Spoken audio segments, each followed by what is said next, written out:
Hi everybody, this is the Baseball Hype, the amazing, spectacular, terrific, the great one, the People's Champion, your host, the Heart, and here we are back again at the Baseball Hub. This is the Baseball Hub 2, and I need you to subscribe and like the video and let me know what you think about it.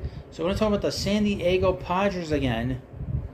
Padres that are struggling. Now they did beat the Reds today 12-5, but they had a bad loss. On Friday night, they had a walk-off against the Cincinnati Reds, and the Reds have been playing great. They're one of the real exciting teams in Major League Baseball right now. But the Padres are one of these teams that are a big disappointment. They have the third highest payroll in baseball, and they're only 7 games over 500. So this is a team that's extremely disappointing. And they made the playoffs last year. They made the playoffs 3 years ago. But this is a team that's been a bit of a struggle, and it's not a situation where the ownership isn't doing the right thing. They're bringing in players, they're making big trades. The big trade from last year was Juan Soto, and they just sort of, it's like a real problem, I think, from just a non-Padres fan point of view. It seems like they have a bit of an issue in terms of just overall leadership with that team, if you ask me. But they are struggling offensively in spots, and pitching is not nearly as good as it had been. And we're going to go through it. As you know, the manager of the team is Bob Melvin. I did a previous video on the Padres. I said Bob Guerin. I wouldn't mention about Bob Guerin. He did manage the A's for a few years, like Bob Melvin did. So, but that's why I said Bob Guerin. But I was going to run down these teams a little bit, these players that are on this team, and who might be going in terms of a trade. Because if they sell, some big names could be off of this roster by the time we get to August 1st. And we'll get into it. First up, Austin Nola. Well, Austin Nola's not really playing much. Gary Sanchez has been playing. And Gary's got, so far, 7 home runs, 20 RBIs. He's actually done a good job. But he is a .210 hitter, and that's kind of what he's always been, a bad hitter. And Jay Cronenworth, going through his numbers, he is below average to what he has done in the past. His numbers are way below average. So for the Padres to get back into it, I mentioned earlier today, talking about the Mariners have kind of a similar issue in that all their good players that they expect a lot from, their production is way, way down.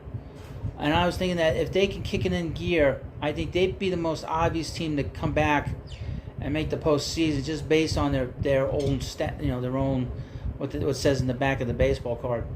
Hyun-Sung Kim, he's on the second base at the shortstop now. His numbers are okay, nothing special.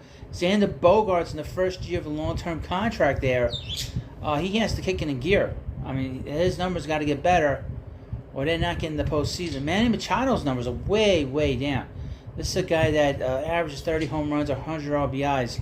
He's now currently on pace to hit 18 home runs and around 66 RBIs. That's not good. That's not good for Machado. Juan Soto. The word is, from what I've heard, you can leave comments in this comment section. It doesn't seem like he's going to sign a long-term deal before he hits free agency with the Padres. I could see the New York Mets being very, very interested in him after next season. I can definitely see that. He is probably a better fit for the New York Mets than Shohei Ohtani. Soto knows the division pretty well. Soto actually has great numbers at Citi Field. The Mets need a number 3 hitter in the worst way. They're certainly going to need a guy that can play right field. He's played right field in the past. So I think he is a very good fit for the Mets going into looking at it in the future. But his numbers are actually very good. His OPS plus, get this, is 159. His OPS plus is always much higher than the league average. Leads the league in walks. Does have a lot of strikeouts this year, but he always leads the league in walks. And his on-base percentage is 426. 921 OPS. On-base plus slugging. Excellent.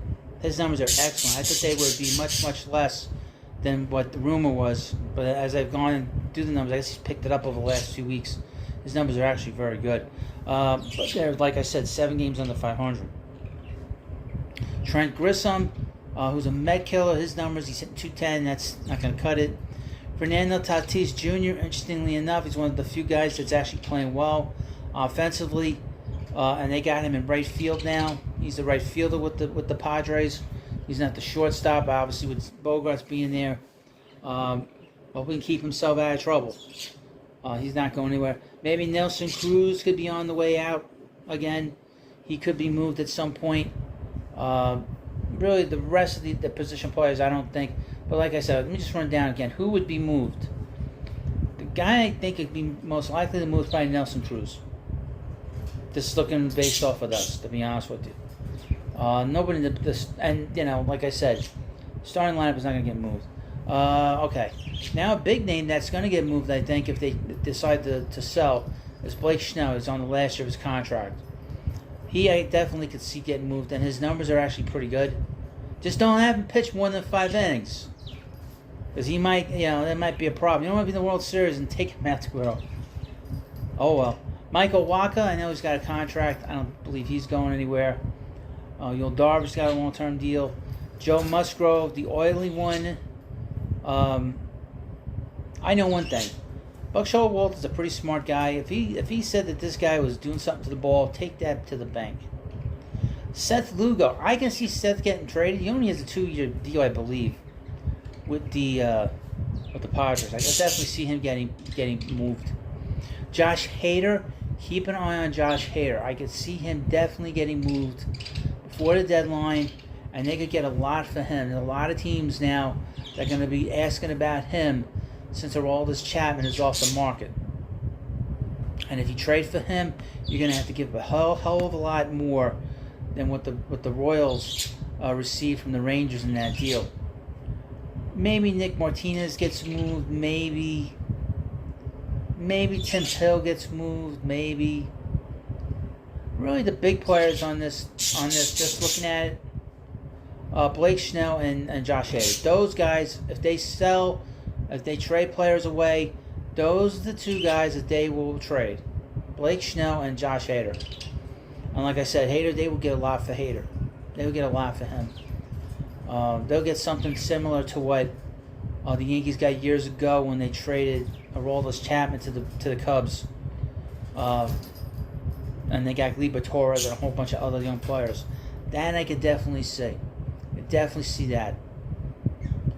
The Padres, like the Mets, like the Cardinals, like the Seattle Mariners, these are playoff teams that have just had just a dreadful time of it in the first half. Now the Padres are on pace. Let's take a quick peek before we end this video. And of course, like the video and subscribe to the Baseball Hut. So this team has played 82 games.